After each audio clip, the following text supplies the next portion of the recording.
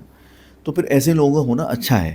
اگر وہ مستند ہوں گے نا, جیسے میں نے آپ کے پچھلے سوال میں جواب دیتے ہوئے کہا, تو پھر ان کی نوجوانی اور جوانی جس طرح بڑھتی چلی جائے گی, ادھیڑ عمر کی طرف جائے گی, ان کے اندر حسن بھی اتنا پیدا ہونا شروع ہو جائے گا.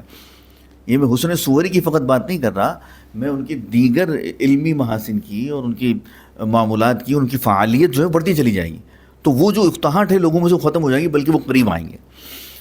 تو اگر آپ کوئی نوجوان عالم رکھیں مسجد کے اندر یا عمر رسیدہ رکھیں, لیکن وہ صحیح میسج نہیں کنوے کر رہا, وہ محنت نہیں کر رہا, آپ اس کو اس کا دائرہ کار جو ہے وہ تنگ کر رہے ہیں, تو پھر ایسا چاہے وہ کتنی اچھی یونیورسٹی سے پڑھا ہوا ہو شخص, تو وہ تو فعال نہیں ہو سکتا. بہت خوبصورت. تو سب سے پہلے مساجد کی جو انتظامیہ ہیں, ان میں سے بلیک منی کو وائٹ کرنے والے جو نیت بنا کر آتے ہیں, وہ لوگ جو اپنا نیک نامی کے لیے آتے ہیں, وہ لوگ جن کو گھر میں نہیں کوئی پوچھتا, اپنا بڑھاپا میں مسجد میں آ کے ہاتھ چمانے کی کوشش کرتے ہیں, ان لوگوں کو مسجد سے دور کیا جائے. صحیح. اہل لوگ لائے جائیں مسجد کے انتظامیہ میں. جن لوگوں کو شامل ہونا چاہیے اسے دین کی بنیادی ضروریات کا علم ہونا چاہیے, نماز کے مسائل اس کو آنے چاہیے, پاکی ناپاکی کے مسائل اس کو آنے چاہیے, اسے قرآن اچھا پڑھنا آنا چاہیے, اس شخص کو وقف کے مسائل معلوم ہونے چاہیے. اب پتہ یہ چلتا ہے کہ مسجد کی چیزیں گھروں پہ جا رہی ہیں, کھانا گھر پہ جا رہا ہے, مٹھائی گھر پر جا رہی ہے, اور وہ چیز جو جیسے کہ ریپلیس کی ہے, اگر قالین تو پرانا قالین گھر پر جا رہا ہے, ٹائلیں گھر پر جا رہی ہیں. کیوں بھائی؟ ایک مسجد کا سامان جو ہے وہ دوسری مسجد میں نہیں لگ سکتا, تو آپ کے گھر پہ کیسے لگ سکتا ہے؟ اچھا. شریعت نے اتنی گرفت رکھی ہے. یہ کیسے ہوگا, کب ہوگا؟ جب وقت کے مسائل معلوم ہوں گے. اس طریقے کی ذہنیت رکھنے والے لوگ ہماری مساجد پر قابض ہوں گے, تو پھر نتیجتاً مسجد فعال نہیں ہو سکے گی. ان لوگوں کے صرف گھر بھریں گے, انہیں نمود و نمائش چاہیے, انہیں جو ہے وہ پیسہ چاہیے, وہ کسی راستے سے بھی آ رہا ہو. تو ایسے ہی لوگ پھر مسجد میں آ کر ایک قابل اور لائق شخص کو جب وہ کام کرتا ہے تو یہ سمجھتے ہیں کہ یار یہ تو ہمارا نام لے کر جا رہا ہے.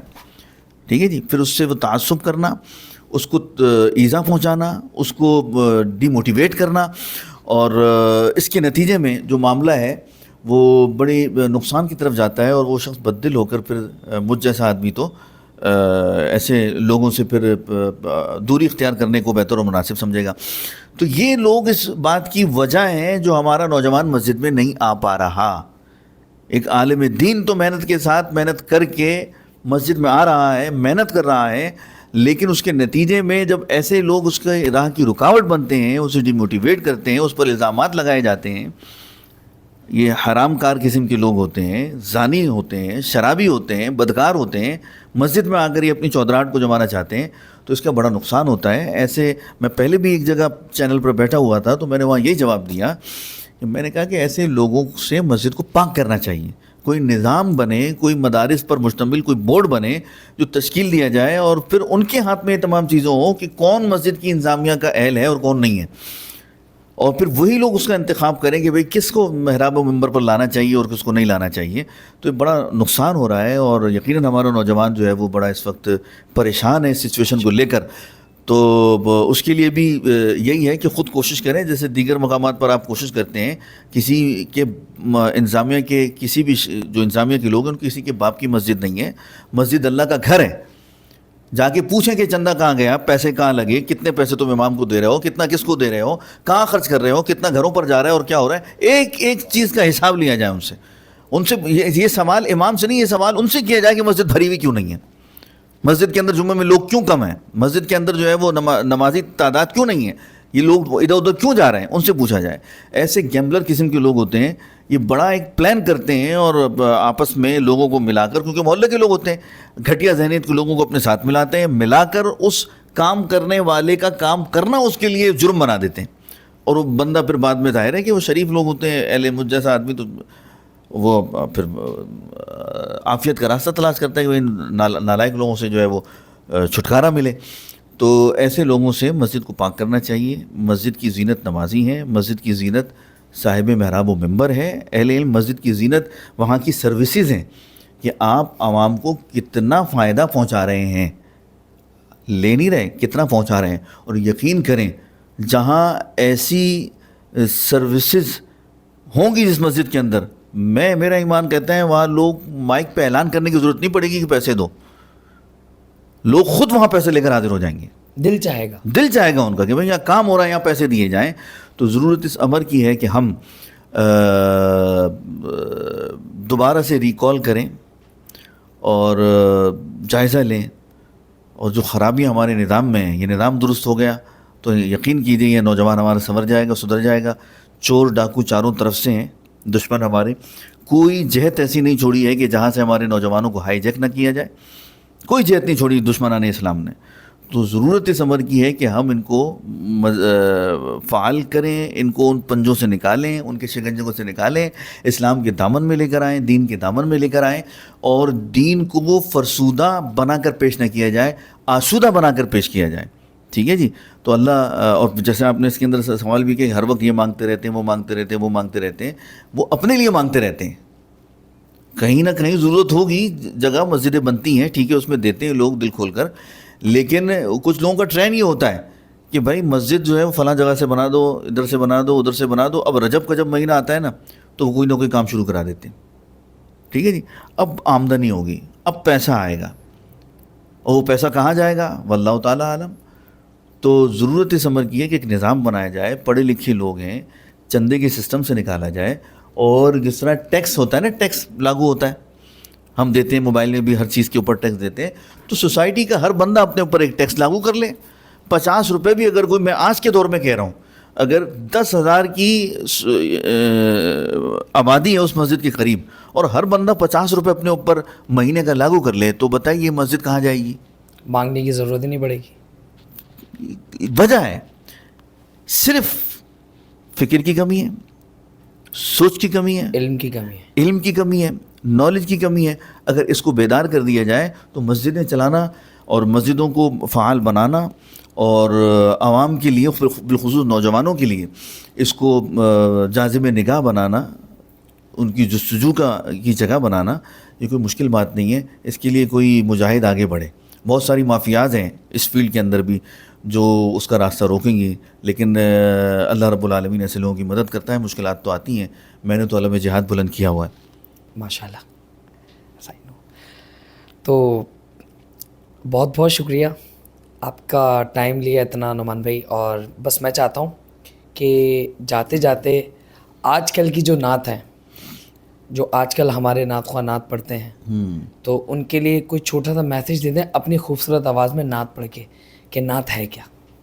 اس کے بعد آپ کو اجازت ہے میری طرف سے کہ حقیقتاً نعت کیا ہے, اور جو آج کل کی نعت ہے اس کو اگر اس نعت سے کمپیئر کیا جائے تو حقیقتاً نعت کیا ہے آپ کی آواز میں. نعت رسالت میں آپ صلی اللہ علیہ وسلم بہت ہی نازک یہ مرحلہ ہے. آج کل اس کا مذاق بنایا ہوا ہے. نعت سے مراد یہ ہے کہ نعت میں اصل نعت وہ ہے جس میں پڑھنے والا حضور کی تعریف کر رہا ہوتا ہے. کیا بات ہے. ہم تعریف جب اپنے ابا کی بھی کریں نا تو بہت سوچ سمجھ کے الفاظ نکالتے ہیں, انداز اپناتے ہیں. تو جب ابا کے لیے ہمارا یہ, بلکہ اپنے بچے کی بھی تعریف کرتے ہیں تو ہمارا یہ وہ ہوتا ہے. تو جب سرکار دو عالم صلی اللہ علیہ وسلم جن کے صدقے سے ہمیں ابا ملے, اماں ملی, اللہ نے اولاد دی, جب ان کی ہم تعریف کریں تو کتنا مؤدب ہونا چاہیے, بے شک, کیسے نپے تلے الفاظ ہونے چاہیے, کتنا بہترین انداز ہونا چاہیے. میں نعت خوانیوں میں جانا کافی عرصے سے میں نے کم کر دیا. وجہ یہ کہ جب میں نے ماحول کو بگڑتا ہوا دیکھا. آج کل نعت خوانی نہیں ہو رہی, کنسرٹس ہو رہے ہیں معذرت کے ساتھ. اور ہمارے نعت خواں حضرات, یہ بھی ایک مافیا ہے. نعت خواں حضرات جو ہے وہ نعت پڑھنے کے بجائے آپ بیٹھے ان کی محفل میں تو آپ آنکھیں بند کریں تو آپ کہیں سے کہیں پہنچ جائیں گے. بیٹھے نعت کی محفل میں ہوں گے, کبھی آپ جائیں گے ہالی ووڈ کی طرف اور کبھی بالی ووڈ کی طرف چلے جائیں گے. تو اس لیے میں چاہتا ہوں کہ آپ حضور کی طرف لے جائیں. ہم نعت شریف پڑھتے ہیں تو ہمیں بہت احتیاط کرنی چاہیے, کوشش کرنی چاہیے گانوں بازوں سے دور رہیں, اور حضوری کی کیفیت ہونی چاہیے. اور جو ملے گا سرکار دو عالم صلی اللہ تعالیٰ علیہ وسلم کی طرف سے تحفہ نظرانہ, وہ آپ سے کوئی لے نہیں سکتا. جو لکھا ہے آپ کو ملے گا. تو سرکار کی طرف لا لگانی چاہیے. جب آپ کی لا سرکار کی طرف ہوگی تو پبلک کی خود بخود لا سرکار کی طرف ہو جائے گی, اور جب پڑھنے والے کی لا دیگر طرف ہوگی تو پھر پبلک کی لا بھی اسی طرف ہوگی. تو اس زرکیلے برکیلے کپڑے پہن کر آ جانا, اور اس کے بعد پھر کیا کہتے ہیں کہ باقاعدہ میک اپ بھی ہوتا ہے, ڈیمانڈ کرنا, باقاعدہ میک اپ کرنا, اور پھر ایک میک اپ آرٹسٹ ساتھ بھی ہوتا ہے. اخلاق بھی اچھے نہیں ہوتے کچھ کے, کافی اچھے شناخواہ بھی ہیں. کیا کہتے ہیں کہ وہ ہمارے آج کے دور میں اللہ تعالیٰ ان کی عمر دراز کرے, فصیح الدین سروری صاحب بڑے بہترین نعت خواہ کمال آدمی ہیں, اور سعید ہاشمی صاحب ماشاء اللہ باشرہ آدمی تھے, بڑے اچھے انداز میں انہوں نے سلسلہ کیا. پرانے جو ہمارے ثنا خواہ گزر گئے ہیں بہت اچھا انداز تھا, اور ابھی کے بھی جو ثنا خواہ ہیں ماشاء اللہ آج کل اویس قادری صاحب کو بھی بڑا اچھا انداز ہے, اور طاہر قادری صاحب بڑا اچھا کام کر رہے ہیں, اور وہ جو چینل وغیرہ انہوں نے بنایا ہے اس کے اوپر دین کی خوب تبلیغ و اشاعت ہو رہی ہے. اور نعت خواہ اس طرف آئیں. طاہر قادری صاحب کی نعت کے حوالے سے کچھ. طاہر قادری صاحب کا جو نعت کا جو پرانا اسٹائل تھا اس میں کافی تبدیلی وہ لے کر آئے, اور بہت اچھی تبدیلی ہے. علماء نے توجہ دلائی, انہوں نے اسے قبول کیا, تو یہی بڑا پر اور خوبصورت انسان وہی ہوتا ہے جو اپنی غلطی تسلیم کر.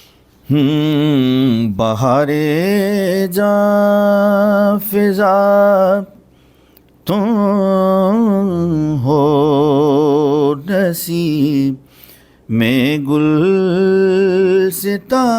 تم ہو,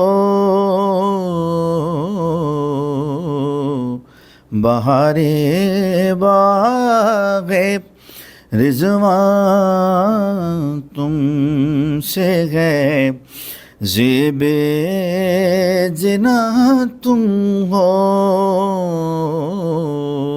بہار جاں فضا.